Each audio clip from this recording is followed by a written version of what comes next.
Excited. We are the Kyle Football Network, and this is the Coaches Show live with Coach Seth Parr in the house. Let's give Coach Seth Parr a big hand. We are in a new home, in case you can't tell by our video. We are at 2nd Avenue Grill, having a great time tonight. We got a full bar over here. The bar is packed. Let's hear it for the bar, right? We got a lot of Coyote fans over here on this side of the restaurant. Coyote fans, let's, just like you do on a home game, let's hear some noise, Coyote fans. There we go. There we go. That's what I'm talking about. There we go.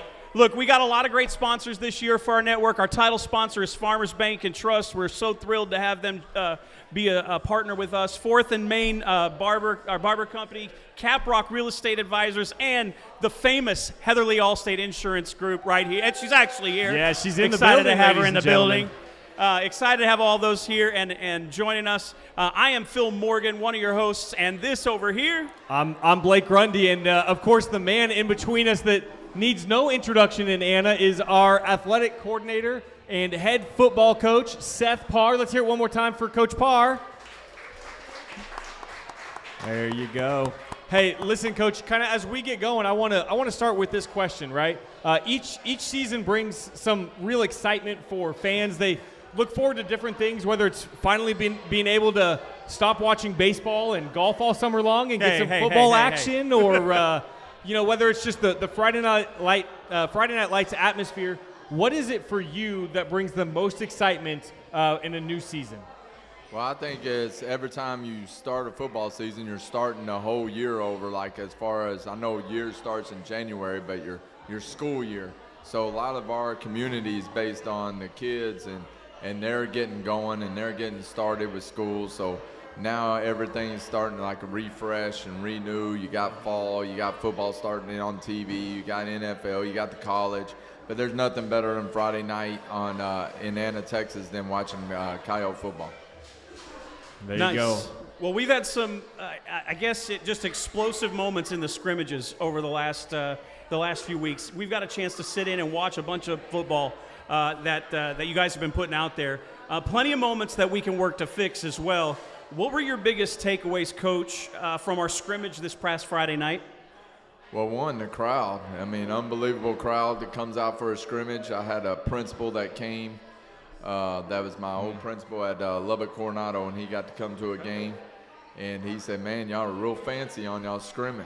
So, but that's how we do it, Nana. We want to do it really big and want to do it right. So, you know, I think that was the biggest impression, is how the community came out and how they were supportive. But we had the band out there. We had cheer with the cheer group, the middle school cheer. Everybody was out present. We had the drill team, so it was a lot of purple out there, a lot of people that were involved, and it was just a great night to celebrate football. And there's not anything better than being at that stadium and starting to see the sun go down and the clouds are a little bit out, and then you're starting football, but you're hearing the band, you're hearing everybody. It's just a great feeling, and hearing Pete Kane's voice. All right? Yeah. Kyle football. So it's a great time. Listen, Pete Kane is in the house. Pete Kane is in the house. He's right both the voice of the Coyotes. He's the mayor. He's an elder at Pinto. He got a lot of hats that he wears. What doesn't Pete Kane do? He shoots a gun too, really well. Yeah, he sure does. He's got his own LLC class. Go ahead, Phil. Hey, as we're kind of getting started, if you're part of the quarterback club or you just have general questions for the Coyote football staff tonight, we want to give you an opportunity to let us know what those questions are. Do you want to have them just text you randomly? Yeah, Let's do that. Just text us. So if you got a question that you want to ask Coach Parr, we've got another question for him, but we want to give you a second here. Get your phone out. This is the number you're going to text your question so that we can ask Coach Parr whatever's going on. We want a little more interaction this year, all right? So if you have a question for Coach, you're going to text it to this number. Why don't you give him that number? All right, that number is 210. Yes, that's a San Antonio area code, 210-857-0150. 210-857-0150. And I already saw Coach Rod typing on his phone, so I don't know if he's going to send in a silly question or not. But that's the number that you can hit us up at. One of the things that I think I noticed from the scrimmage, Coach Parr, is the biggest difference from the first to the second quarter, because we didn't get quarters 3 or 4. I'm not going to ask you to comment on that. But first to second quarter, what I really noticed was our receiving corps start to settle in. What do you think was the difference there between that first and second quarter, especially with that group? Well, it's probably a little bit of nerves when you go out there and your first time you're in front of around 3,000 to 4,000 people, and you get a little nervous. I think once they started settling down, started doing the little bitty things and watching the ball and catching it, and just not doing what comes natural instead of something that you're trying to force to happen. I think that's probably the biggest deal that they did that made themselves a little bit better. There you go.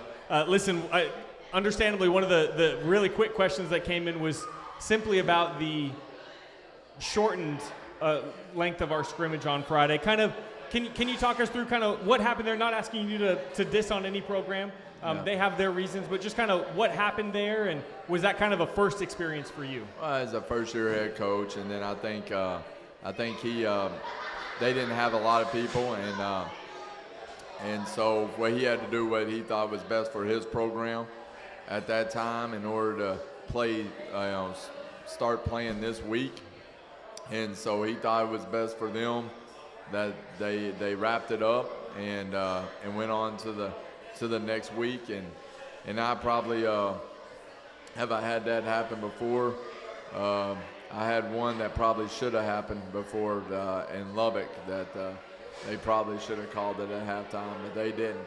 So, but with that, I think each person has to do what they did. We were probably only going to go one more quarter. We're going to come out at halftime. We were going to get our other groups in, and then, based on how many, I have a lot more numbers on our teams that we can get more people in the game. They just didn't. So, they got to do what's best for their program. Yeah, I think there was, just from our perspective, there was a size difference. I felt like the line was just, especially the offensive line, was just, it was violent. It was dominating in that scrimmage. Yeah, well, our offensive line's bigger than a lot of people. So they're pretty big humans.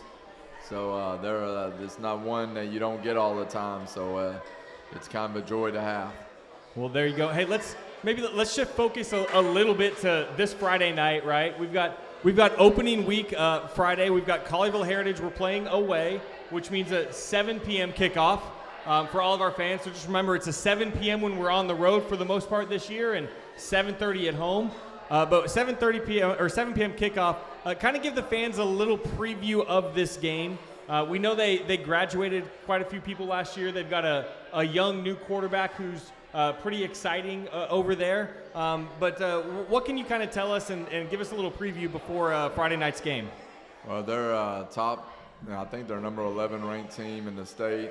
They're a lot better than they were 2 years ago. Mm-hmm. I think their quarterback is really good, has a lot of feel. When I watch quarterbacks, I'm really, really impressed with him. They got a good receiving core, had a really good tight end that's a big kid that ran well. And then they got their best receiver is, just got cleared to play this week. So very talented group, very good 7-on-7. They find holes. This is going to be a very good football team, one of the best ones we're going to play all year, and just coming out of the gate with them. So, but I have a lot of respect for their coach, their physicality as far as what they like to play with. I think he's from Killeen. I forget which part, but I know he was at a school that they turned it around. They were very successful, and I think he's starting to turn this program around to fit him. That program's always been good, but now it's starting to fit his, character and his I guess I'm looking for the word here. His personality a little bit. Personality, exactly. Looking at his personality, and they're starting to represent it. So they're a very good offensive football team. They did a lot of good things for us 2 years ago and gave us a lot of different looks. I think they're going to do the same thing, and I think they'll, I don't know. They played the clock last time, but with them throwing them so much, I think it will kind of be even, and the clock won't stop run as much. But they don't drop very many passes. Yeah. I know some of their coaches were at our scrimmage on Friday. Did you guys get a chance to go? I think their scrimmage was Thursday night. Is that correct? Yeah. I really don't like going to watch other teams play. Okay. Because you always get where they're not as you start thinking they're better than what they are, and I ended up sneaking off. Had to pick my daughter Danica. Danica, can you wave at them? I had to pick up Danica from dance, so she was at 9 o'clock last week, and then so that scrimmage was going on, so I snuck over there around 8, 10, and watched the rest of the final part of it, and then went over there and picked her up. So that's how I saw the scrimmage. I saw the last 8 minutes of the scrimmage. Okay. So, Coach, every year and it happened just like I said. I wish I wouldn't have went. Every year there seems to be like a phrase or a thought. There's some things that you teach pretty consistently. There's things that there is a standard that you preach and teach to these players all the years that they're a part of this program, and that permeates just about everything. But usually there's something that kind of like you want to focus on, you want to dial in on from year to year. What's that one thing that you're asking these guys to focus in on as we look at this season starting here in this next weekend? Well, you kind of heard my speech on Friday when we went to go out and we were talking about eligibility. And we've had a really rough year. I lost my mother-in-law in May. I guess my mother became sick. My brother went through a scare we thought was a bad deal. And then we've had some players that lost their family. So it's been a really rough year, but faith is the biggest deal. So when I was talking to them, there's not a person that would fight more with me or fight anybody for me more than my mother-in-law. So she was really she liked me. She liked when I sunburned quite a bit. She would always like me coaching. She would call and see how I was doing, and she couldn't wait to go to the games. So I just told my players that. I mean, there's a lot of times that we can just be thankful for what we have. And I said, when we had that hearing, I prayed. I said, please, hey, Tony, I need you to go up there and do what's right, and let's get these Anacoyotes running. And she's answered the bell like 3 or 4 times with me. So I'm like, I'm doing that. I'm heavy on faith right now, and just all these things that are coming in. Football brings everybody together. It brought my family together. It brought my father-in-law, who I was hoping, he's going to get to watch the game, and that's going to mean something for him because they watched the games. They weren't big into football or to sports, he told me, until we started getting married. Now it was all about, we didn't start to get married when we got married, right? And then it was all about football. And then that really opened up a lot of conversations. It brought us all together. And I pray, I put a message that she sent me. She says, I'm praying for your team and hope you win the game. So I listen to that before I go out, and then we go. Unfortunately, it kind of gets my wife down a little bit, but I think we need to hear that because those are the things that keep their memory alive and everything else. So we're battling that, and I'm hoping my mother gets well, and then just football is all those things, and we're just trying to get better. But maybe this will start the hill, and it's going to be. It was a big deal. It's about faith. Believe in yourself. Believe in what you do. Believe in the standard that you set, and then don't wait from that standard, because if she wanted something, that's what she was going to get. If we want something, that's what we need to go get. But we earn that. So I've never learned. This has been the hardest year, but I really think we're going to take something good out of it. I love it. Yeah, we got the opportunity to talk to some of those kiddos a couple of weeks ago. I think you had a district meeting, but we got to talk to them about making sure that their yes is yes and their no is no, and that their word is what their word is, and trusting that each person is going to do what they say and they're going to say what they do, right? And I think that's great. Switching gears a little bit, Coach Davis sent in a question. So Coach Davis asked you, if you had to choose between liquid death or black coffee for the rest of your life, which one would you choose and why? Wow. Well, Wow, you put him on the spot. black coffee has a purpose. All right? Okay. You don't. Real men drink black coffee. They don't put any sweetener in it because you don't want life soft. You don't want to be soft. You're a tough guy, and there's no room for sugar and softening what you're going. So coffee's bitter. It has a purpose. Don't take that purpose away. The purpose is trying to keep you awake and keep you driven. It's nothing about being good. Liquid Death. I like aluminum cans. I like the old Gatorade in aluminum can. I like everything. I don't like plastic. That's been a minute. That's been a minute, Coach. I don't like plastic, or I like glass bottles. So my wife went and bought me a big old glass bottle of water. That's pretty good. But to answer her question, you know, they both have a purpose, right? But you can't get rid of black coffee. So I'll always take I wouldn't do it with I like the ones that have the big old pot of coffee too, not the little bitty. Not the Keurig, yeah, the the single. Keurig. Yeah, I want the whole thing. You want to be able to keep going back, cup after cup. That's right. How many, on average, how many cups of coffee do you think you consume a day? I've cut down. We're asking you later. Yeah, I've cut down quite a bit. I probably go around 4 or 5. There you go. 4 or 5. Now, does it have to crawl into your cup? Do you like a good strong cup of coffee, or do you like it more like just right? Well, to give people a shout out, I like going for the price. I go to Scooters, $1.15 coffee. That's not bad. Not bad. For taste, I go to Starbucks.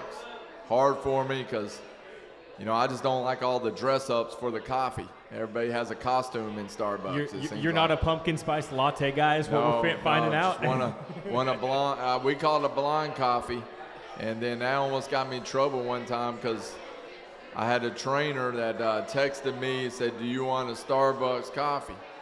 And I said, "Yes." And she goes, "What kind?" I said, "A hot blonde." And that's not. And it accidentally went to the principal.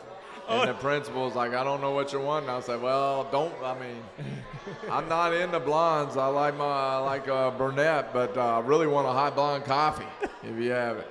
So you gotta be careful sometimes what you call things. There you go. Well, listen, that's the questions we have from the audience today. So we'll let you, as we do every coach's show, we'll get back into the habit of it. Any final thoughts before we let you go get to eating your food? Well, their athletic director called me and said, "Hey, I heard Anna travels really well to games, and how much we can expect." I said, "Oh, we travel good." I said, "I don't know, 7 o'clock starts a little early. I really like 7:30, but they're expecting us to have a big crowd." And I always tell them, I said, we show up, and they love supporting their Coyotes, and if hopefully we get everybody there, be loud. These kids deserve a lot of support. They do a lot more than what everybody, what we ever thought we were doing. Mm-hmm. That we never had summer workouts in the summer. You had to do it on your own. These guys are going through workouts all the time, 7-on-7, and these ain't workouts that are just fun. These workouts, hurt. So, but they learned how to do tough things. They're very disciplined, and they're a fun team to be around. So I'm excited. I'm excited about this group of young men. Well, I love it. And, hey, bring the vuvuzelas, and if they say you can't take them in, be kind and just go put them back in there, but come with them. Yeah. Come with them. You might as well. Let them tell you no. Don't ask them beforehand. Right. I've always been told never be somebody else's no. Yeah, let's not call and ask them if we can bring them. Just go ahead and do it. Just go do it. Yeah. I mean, it's an outdoor stadium. It's football. Let's be loud and be proud. I love it. Hey, Coach Parr, we're so excited for Friday night and to watch your team go. We're going to let you get off of here. We're going to take a quick ad break before we bring on Coach James. Yeah. So thank you, Coach Parr. Thank you. Go Coyotes. No matter your season of life, no matter your banking needs, you'll find the financial products, digital tools, and friendly service that make you feel right at home with Farmers Bank. There's a place I'm welcome in. There's a place I know I'm called a friend. There's a place that I'm never alone. There's a place called home.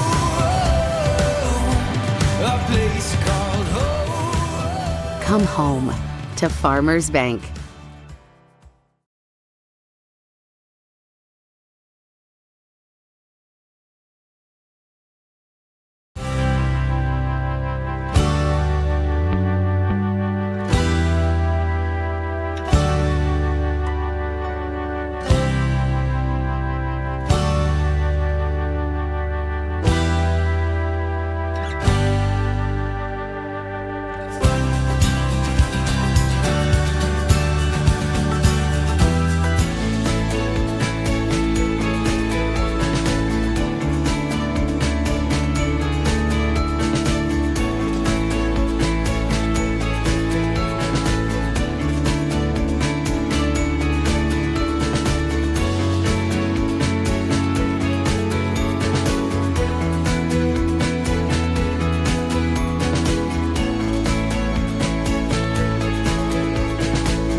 No matter your season of life, no matter your banking needs, you'll find the financial products, digital tools, and friendly service that make you feel right at home with Farmers Bank.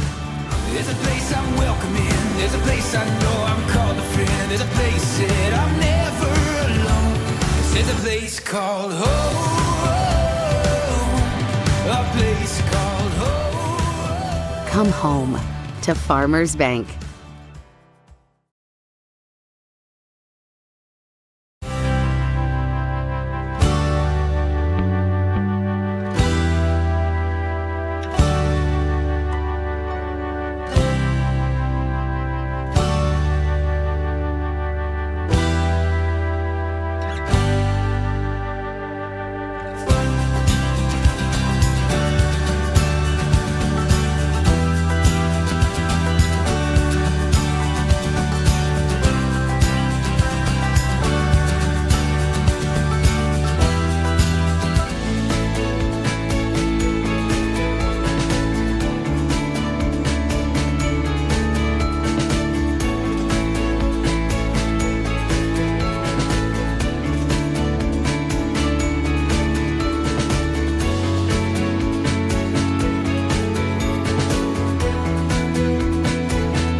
There's enough time.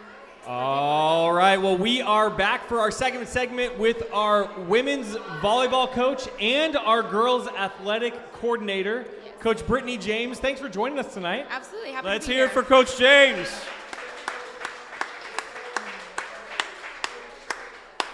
All right, so you are you're at that point in your season where you've started district play. Yes. You have your last tournament of the season coming up, right? Yes. You've been, is this your 6th year here at Anna? Starting my 5th. Starting your 5th year here. Yes. Can you kind of take us through the journey of from when you arrived and where the program was to where you have it today? Because frankly, the program's in a pretty exciting spot right now, right? Yeah, it absolutely is. When I first got here, we definitely struggled quite a bit.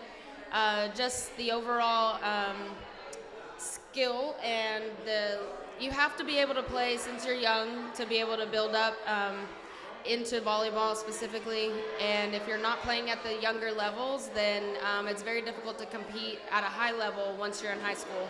Most schools around this area and or just all over this, the nation, everybody plays from about 10 years old all the way through. And if you're going to be a tough competitive program, you have to have the kids that do that. We now have the kids that do that. Our varsity is consisting of almost the entire team. I've had them since they were freshmen, whether they're seniors now or freshmen this year. And those kids have lasted through the program this entire time. And I think it's taken our consistency and working together every single day to get us where we're at. I think that's awesome. And your team this year is a really good balance of seniors, juniors, sophomores. You have a couple of freshmen on there as well, if I'm not mistaken. Kind of talk about just the excitement in that locker room and around that program right now. Absolutely.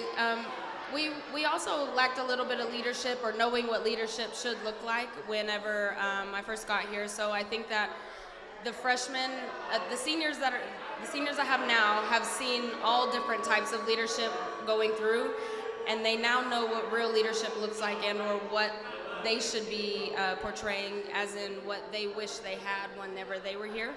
And so the leadership that we have running through our seniors and building down through our juniors, I only have 3. Our sophomores, we have 4. And then our freshmen, we have 1. And so we're already in a position where we're going to replenish all of those positions moving forward, but they're also instilling that leadership into those younger grades, and it's really exciting to see. So let's dial in a little bit on that, right?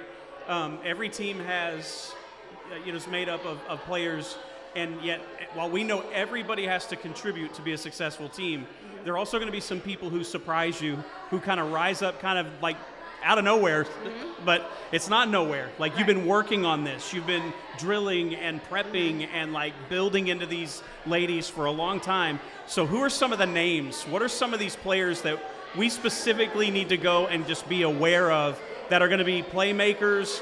They're going to be some that have kind of risen up through the ranks and are just stepping into a leadership role like you've talked about. One off the top of my head is Avery Jones. She's a senior this year. She's our libero. I don't know. You're good. You're good. Sorry. I've just had these kids since they were so young, and to watch them and see where they're at currently is amazing. Avery specifically, she is our libero, so she's killing it right now. She will dig literally anything. She will lay her body out all over the floor, and there's no stop button in her. And so to watch her do that, and she used to always be kind of like a silent, timid person who would kind of just sit in the back, and now she's full force, full go, and I'm just really proud to see who she's turned into. She's also just committed to go and play beach volleyball in college. Awesome. Yeah, so there's just a lot of levels that I'm just excited for her. And then we have another senior, Kylie Jones, who has also been on the team since a freshman. She's a 6 rotation setter and hitter. She wasn't a setter when I got her, but we made her into one, and she's really owned that position and has done fabulous. And in her club team, she hasn't been a setter, but she's probably one of our best setters that we've had in this program since I've been here. Maya Shirley, she's a sophomore this year. Incredible. She's a middle hitter. She's what people say are undersized, but she is a complete workhorse. So talk about middle hitters. They freak me out. Watching the game, Yeah. I'm not going to lie, that's an art form. It is. First of all, tell people what is a middle hitter, Okay. and what makes that skill so difficult. Right, so a middle hitter is probably one of the hardest working people on the court. They are constantly having to drive at the net to distract the block across the net, and thinking that they're going to be the person to get set, which then creates a split for your either pin hitter to be able to be successful in hitting a ball over without a big block on them. And something that Maya does specifically is she is just so fast and so demanding, and she also hits such a hard ball that every time she contacts it, it's probably going to go straight down. So her drive specifically really does hold that middle block, and people are usually on their heels waiting for her to hit, which then also helps open up other options with our other pin hitters. So she works in the middle. She has to drive to both pins to block the other side of the net as well, and this fast transitions back and forth off the net. They just work a lot. It is a hard position, and our 2 middles this year are fabulous. 2 sophomores, so.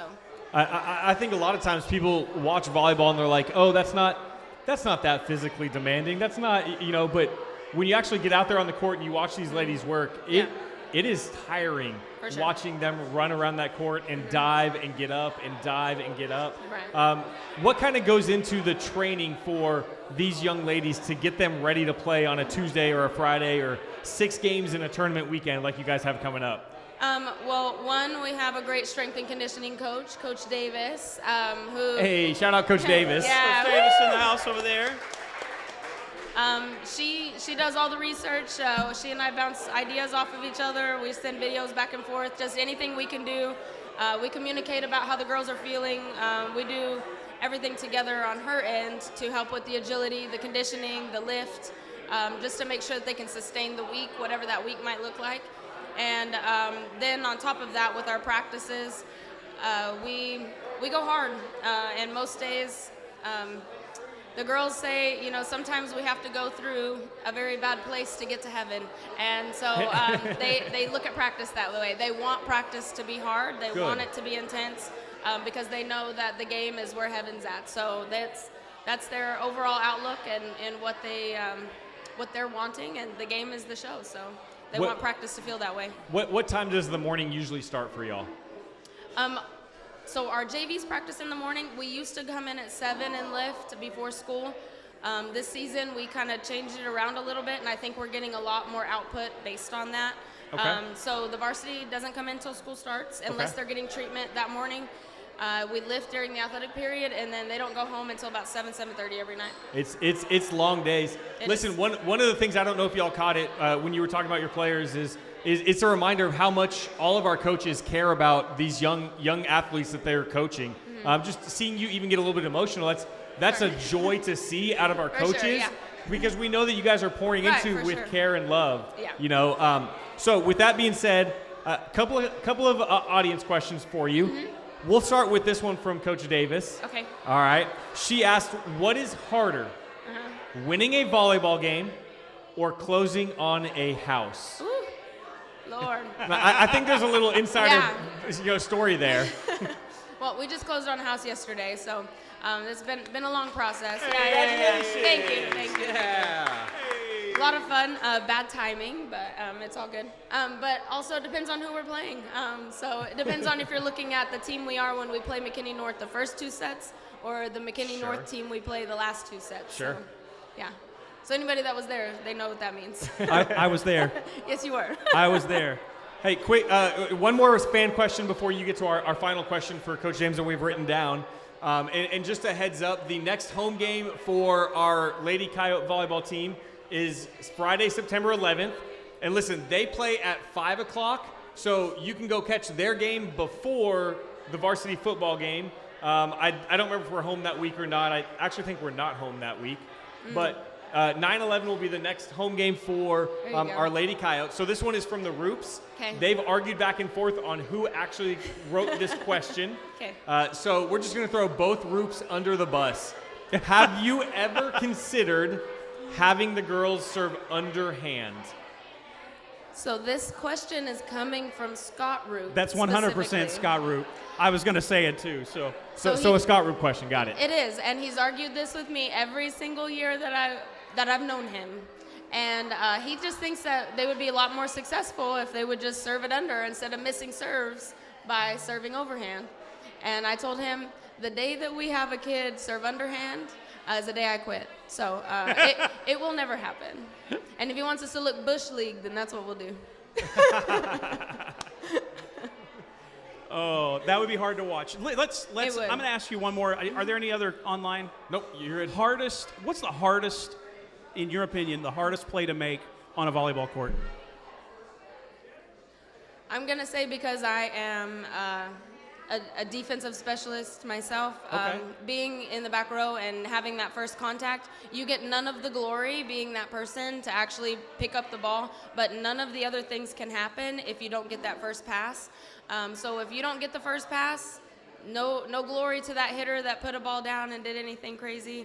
So I'm going to say any hard dig or knowing what position to be in with your defense, being able to read a hitter, just any all-out play, but it has to start with your defense. That good hard dig right off the start sets the whole chain up. It sure does, yeah. It is a ton of fun digging Yeah. that ball. Yes, it It is. is a ton of fun. I dig it. You mentioned you were a defense specialist. Did you play some beach volleyball as well? Did you I did transition not. to that? No, but Okay. at a previous school I was at, we did get sand volleyball courts all over town, and so we used to go practice out there Okay. a lot. And so that was a lot of fun. I wish I had, but we did not. Well, awesome. Coach James, thank you for taking a few moments to join us tonight. Absolutely. Good luck on your tournament this weekend, Thank and we you. can't wait to watch these Lady Coyotes make a push towards the playoffs this Appreciate it. season. One Thank you last so time much. for Coach James, 2nd Avenue, all you Coyote fans, let's give it up for her. No matter your season of life, no matter your banking needs, you'll find the financial products, digital tools, and friendly service that make you feel right at home with Farmers Bank. There's a place I'm welcome in. There's a place I know I'm called a friend. There's a place that I'm never alone. There's a place called home. A place called home. Come home to Farmers Bank.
No matter your season of life, no matter your banking needs, you'll find the financial products, digital tools, and friendly service that make you feel right at home with Farmers Bank.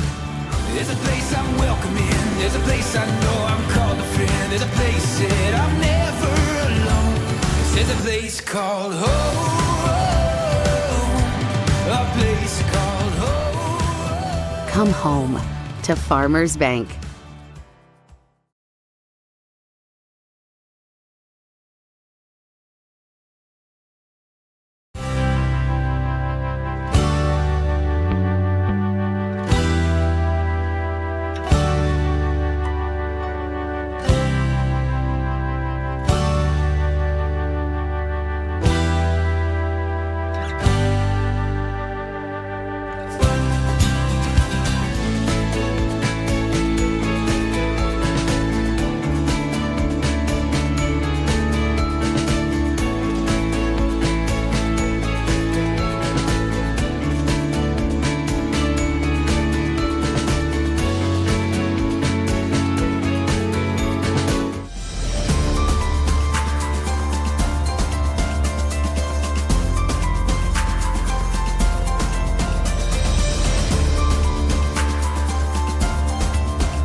All right, guys, we are back. This is our final segment for the night. We're going to be joined by Coach Severe. Before we jump into asking Coach some questions, I want to point out the fact that in our room, we got two great players from our offensive line. Lashem Nyanti's here. Give it up for Lashem. I see Lashem over there. I'm going to tell you all, hey, there was a moment in today's practice you need to ask Shem about today, and I'm going to leave it at that. That's the joy of us, Shem, getting to come and see some of this stuff. We can put you on the spot. Dez was here, our kicker. I saw him just a minute ago, but Dez is in the house. Let's give it up for Dez. The touchback merchant. Touchback merchant in the house. Touchback merchant. Kid's got a deadly leg. By the way, I'll give a little tease to the Shem story. I think it's the same one that I'm thinking about. Is it may have involved Coach Parr demonstrating lining up and blocking schemes during practice. Where to line up and how to get yourself lined up. So right? so ask Shem about that one, but go ahead, get going with Coach. So look, Coach, right off the top, we're going to talk a little bit about that scrimmage this last week.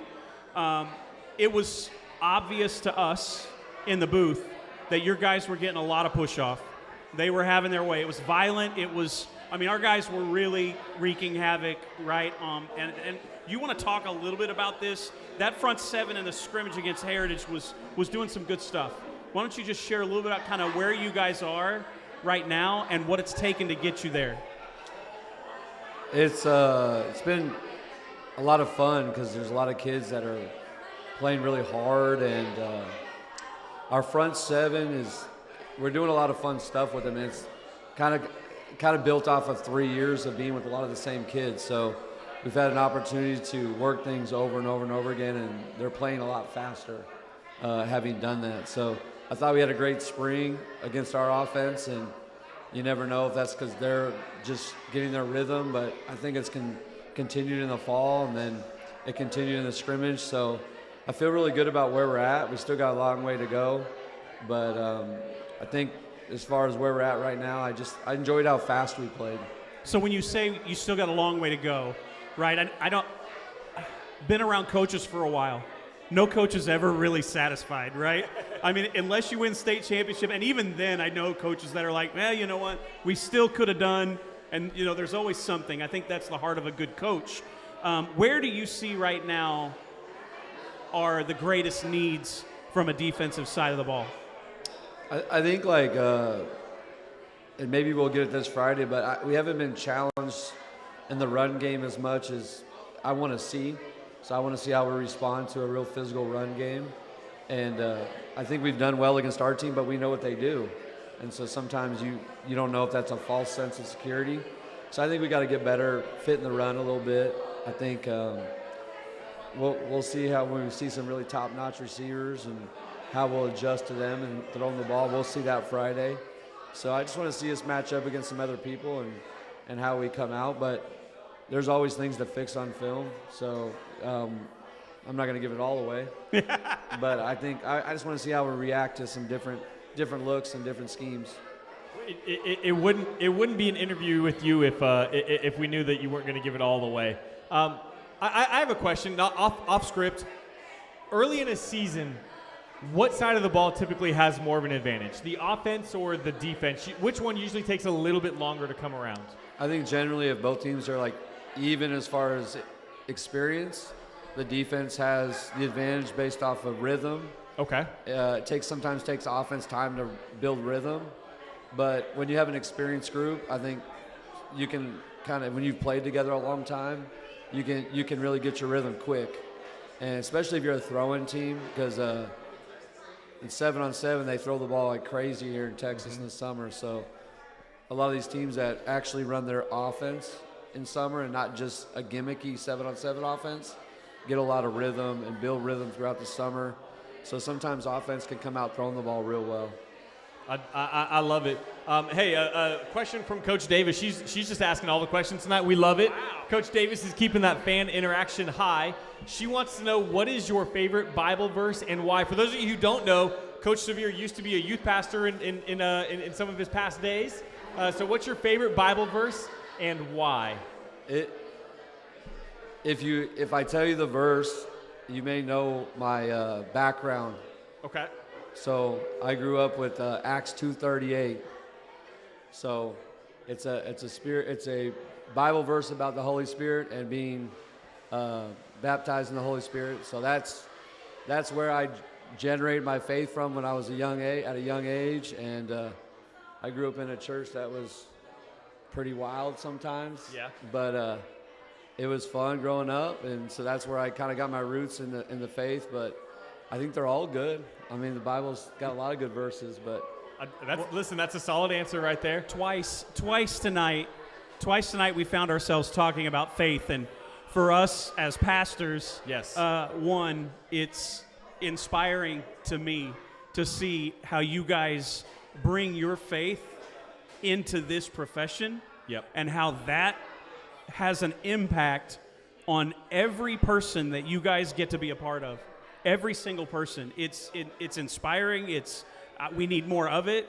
I'm thankful for it. I pray for that for you guys. And I will tell you, man, like from the first day you got here, you were looking for prayer. You were anchored in faith. And I think your players know it. The other coaches know it. Right? And the community is starting to see that, and I'm so thankful for that witness and your testimony in the lives of these guys. So thank you, Coach, Appreciate it. for all you do in that way. Yeah, there's a theme that runs through with all of our coaches, right? And this is kind of Phil and I riffing and talking, talking you guys up, but all of our coaches across our different sports care so deeply about all of these young people and just want the absolute best in developing them, not just into championship level athletes, but championship level human beings, that when they leave y'all's program, they're going to be better men and women for that. So I think, can we give a hand to our coaches for all of the work they do pouring into the lives of these young people? Question for you. Have you ever considered asking Coach James to ask the volleyball girls to serve underhanded? I have not, but sometimes maybe Roops along this line, sometimes maybe you could be a little bit more accurate. I don't know. Hey, how about this? Coach James, I think we should set something up. We should have Scott Roop come to a practice and serve underhand and see how successful it is. Hey, Coach James, what do you think, Coach? We will film it. We will film it, and you can have it to put out on social media. How about that? Challenge accepted. Is that what I hear, Scott Roop? Yes? Is that a yes? It's the between sets entertainment at the games. Like the dot race, it's the Scott Roop serving. I love it. We just developed a fundraiser right there. That's all Coach Severe. It's hey, his Coach Severe, segment. It brought it out in great us. Job. Thank you. Great job. Appreciate it. All right. Let me ask this. This is something that I'm interested in personally. Week 1 opponents. Right, I know that you're a tape fiend. I've come across you in the basketball season where I'm walking through the hallway, leaving the basketball games or things like that, and you're just grinding film. You're watching a random game, grinding film. Our week 1 opponents, you don't have a whole lot of live game film of these opponents yet. So when you guys are prepping, are you watching last season's game film? Are you getting whatever film you have from scrimmages? Kind of how are you piecing together that game film to prep and put our kids in the best position? It's a great question. I think there's 2 schools of thought, but I try to do both, I guess. During the off season, we spent a lot of time prepping for our first few games. So we had 5 or 6 games from them last season already, and so we put all the data in and we broke it down. And you're kind of looking at them as a play caller in the off season. You're really looking at, okay, what do they like? What are their core concepts? Why do they, when do they run these concepts? And so you're kind of getting an identity on the play caller. And so that usually the coach. And if their coaches are the same coaches, that's who you're doing it. Now, if that coach came from somewhere else, I'll get film on. If the coach came from another school, I would actually be watching the other school's film that he came from to get kind of the coach's identity. But then what you really got to transition to is when you watch the scrimmage, which is just one game, so they're not going to show you everything, really just the personality of their team. So you're looking at their personnel. You're looking at their quarterback. They have a new quarterback. What could they do with this quarterback that maybe they couldn't do with the other, or what can this quarterback or what do the other quarterback do really well that maybe this quarterback isn't a fit for? And so you can kind of start eliminate some of the things that maybe they've done in the past based on their new personnel. But it's definitely a challenge because you're going to see stuff in week 1 that you haven't seen yet.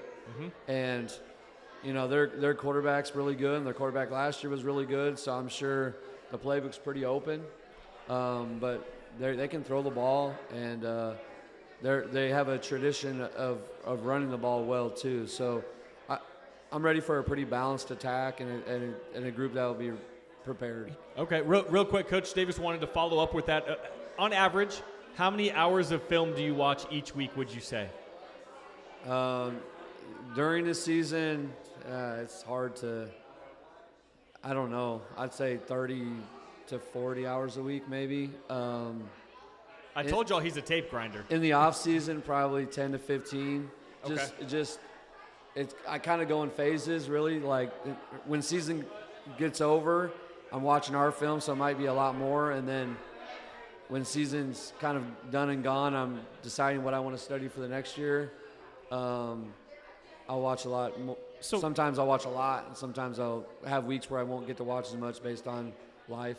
Mm-hmm. So, Coach, a little bit about film. Let's talk about that. Like, as a coach, what are you looking for primarily? What are the things that, like now, after watching all these hours of film, what are the things that stick out to you while you're watching it that you're like, yeah, these are the things I've got to see every time? Like, take some people through here that have never done film study and say, here are the 3, 4, 5 things we're looking for every time. Are you meaning like based on our own film or watching? Yeah, let's talk about for our guys. Let's do it from that perspective. Yeah, I'm looking at our number one. Are we assignment sound? Are we doing what the call says? Are we actually running the call correctly? Number 2, I'm looking for our technique. We spend a ton of time from January to December on technique. We don't ever take a break from technique. So I'm looking to see if that shows up on tape. I always say the drills are the game. So every drill you do better, and I tell coaches that too. Every drill that you do, you better be able to show me on tape that drill.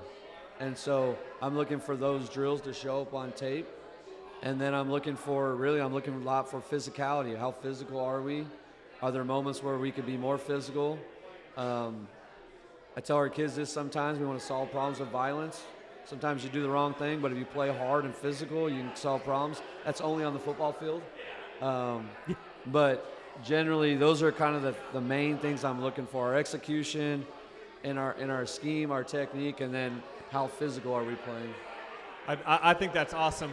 I want to hone in as we kind of come towards the end of our show on our secondary, right? I think over the last few years, we've seen receivers move into the secondary. We've seen people move around, things like that. But it really seems like we have a very deep secondary this year, especially compared to years past. And it's not a knock to any of the other young men that come before us or come before this team, but we have a lot of guys who are secondary by trade, it feels like, and not by transfer this year. What has it been like coaching that group and kind of seeing them come up as freshmen, sophomores, juniors, as living their life in the secondary, and what freedom does that give you as a defense to have that? I'm trying not to get myself in trouble here. I played DB, so Okay. I was a DB by that's what I played. When I first started coaching, I coached DBs. So I've probably coached DBs more than any other position over my career. So I know what I like. Yeah. I know what I'm looking for. And generally I'm looking for talent. But playing in the style offense we play that uses a lot of receivers, generally they're looking for the same talent. Mm-hmm. And so it's been a challenge at times to always get as many athletes as I would like, but I think I slowly have, number one, we're getting a lot more good players. Just our community's growing. And the young kids coming up are really talented. So we're getting more and more talented players growing up through our system. So that's good. And number 2, I think we've made a little headway in some times in the office. So Coach Parr's allowed us to, share some guys and use guys different ways, and they've like I said, I think he's helped us create a little bit more depth in that room. But it also helps that these guys have been with us for 3 years. Yes, yeah. So there's a style of play. Like I said, I'm very particular with DBs, and so there's a style of play. And Coach Guerrero and Coach McCutcheon do a great job with them, and they know what I like, and they know what I'm looking for, and they do a great job coaching them and preparing them. So I think it's been a slow build. Sure, yeah. But that's kind of the story behind all that. there's a lot more fun conversations on that in our office, but Not necessarily for the camera all the time. Yeah. Fair Understand. enough. Well, Understand. Coach, as always, great interview, great segment. Thank you so much for being a part of this. Thank all of our great coaches. Thank you to all you Coyote fans who came out. Let's give it a round of applause one more time for Coach Sevier. All of you guys at the bar we ambushed with the Coyote Football Network and the Live Coaches Show, thank you for putting up with us tonight. Let's give it up for those that are at the bar that weren't expecting us tonight. Thank you. And to all you guys, invite your friends. Let's make the next one even better. We want to thank our servers, thank our manager tonight at 2nd Avenue. They worked very hard for all of us. Those guys were fantastic. Let's make sure to take good care of them tonight. And by that I mean tip well, Coyote fans, right? Take care of your servers. We are so thankful for tonight. Well, that's going to do it, I think, unless you got anything to close with. Just a reminder, 7 p.m. at Colleyville Heritage Friday evening. Make the drive. And then next Wednesday, 7 p.m., right back here for our first home game preview. Let's pack this place out and fill it with Coyote fans, even more than we had next week as we get ready to roll into the season with an exciting team. Can't wait to see what these Coyotes do. You want to take us out? On 3, baby. You ready? Let's do it. 1, 2, 3. Go Coyotes!